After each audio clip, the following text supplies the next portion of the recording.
you know, I'm going to keep talking about change here because change is hard and it's misunderstood. It's easy to talk about what's wrong, and it's easy for us to say that we have a solution, but typically we fall into a rut of doing what we've always done.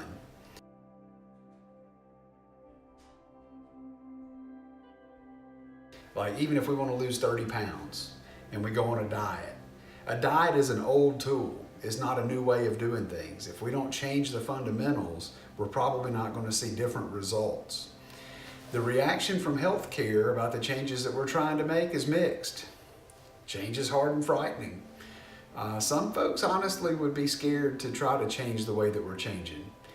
And then I've got others that are calling. They want information. They want to know how they can help us. They're excited to see what comes. You know, the future will tell. I do want to tell you about some of these people though, and I don't want to embarrass anybody and I don't want to put them on the spot. Let me start with a story from a local surgeon. When I first met this guy, he gave me his card and he said, if you ever have any problems, you give me a call. I don't do that much, but every single time he's helped me out. The reason that I would call him is because of one particular story. He had a patient that he dealt with. I sent to him.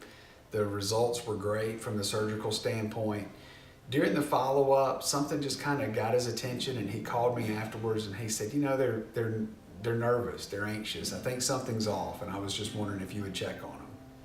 See, this is somebody that isn't taking care of a surgical result as much as they are a person. That's huge to me. Another example is a specialist nurse practitioner. She's pretty amazing. She's the best at what she does, in my opinion. And I had a patient that I sent to her one time, and he came back and he just said, you know, I just shared my story with her, and we sat and cried for a while, and I think she's going to be able to help me out. Another time, not too long ago, I called her, left a message at her office for her, and she called me back and said, you know, I'm on a cruise. I'm going to be back in about 4 days. And when I get back, let's get together on this issue. And she didn't have to call me back. They could have just said she's on a cruise.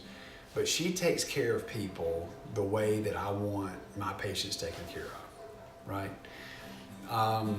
You know, honestly, time fails me to tell you about all of them, but I do want to mention a couple of more. There's a new guy just out of school. He's good though. He's kind, not afraid to ask questions, and he's way more concerned about getting it right than he is about getting credit. He's cautious, he cares, he goes the extra mile. It's a good situation there. And then there's one other that I want to mention. This lady's smart. She's one of the smartest people I know, but she sees it different. She doesn't accept the standard answer. She has adopted an entirely different model altogether. She's strong, she's fierce. She uses all of her energy and determination for her patients.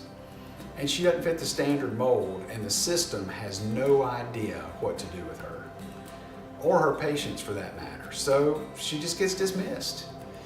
The problem is she has a waiting list for a spot. She has so many patients.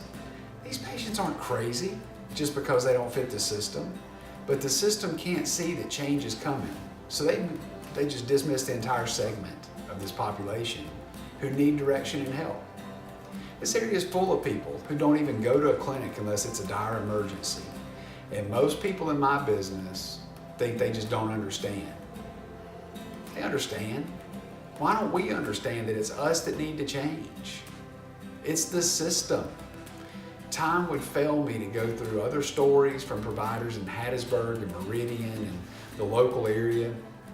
But these independent thinking, out of the standard mold healthcare providers, they're the ones that make me proud to be part of this medical community. The system is what I don't love. It's not the people. I don't like that some of the providers that I'm talking about would be written up by their administrators if they like this video. I don't like that administrators are calling for more volume and more revenue and constantly pushing production while talking about the complexities of the system without being willing to change, not looking at any new tools or skills that could dramatically improve patient care.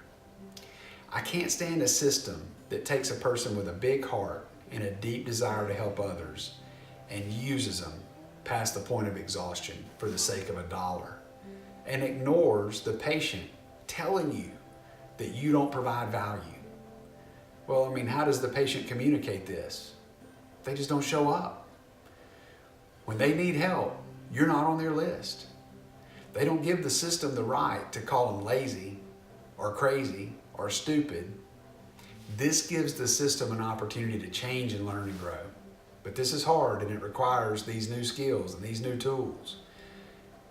Kind of a beginner's mindset to go back to the drawing board and come up with a better way.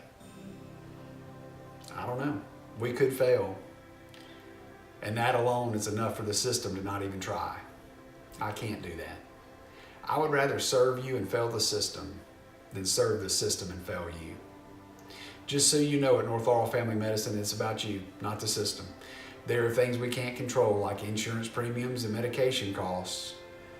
But when we say Health Plus Care, we're saying we care for you and we want to help you. And if you need a referral to a specialist, you're going to see the provider that my kids would see. In fact, if a provider gets a referral from me, there's no greater compliment that I can give them. We're creating a system that's not afraid to challenge the status quo. If this sounds good to you, if you think we're on the right track, share the video, help us out, come see us, and spread the word. Thank you so much for watching, and have a great week.